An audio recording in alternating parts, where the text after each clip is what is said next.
খুব সুন্দরভাবে এই কাজ চলতেছে, এপাশেও কাজ চলতেছে। এবং এখানেই কিন্তু আমরা কিছুদিন আগে এই মসজিদে কিন্তু একটা মাইক দিয়েছিলাম, আর এখানে আমার দাবি ছিল যে ঢালাইটা করে দেওয়ার, আমরা সেটা করার চেষ্টা করছি। আপনারা সবাই আমাদের জন্য দোয়া করবেন।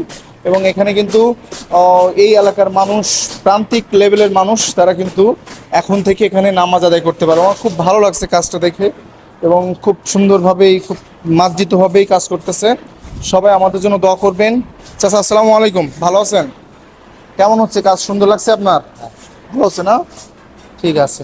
খুব গরম পড়তেছে, তো সকল প্রশংসা একমাত্র মহান আল্লাহর জন্য। আসসালামু আলাইকুম, সবাই অনেক অনেক ভালো থাকবেন। আল্লাহ হাফেজ।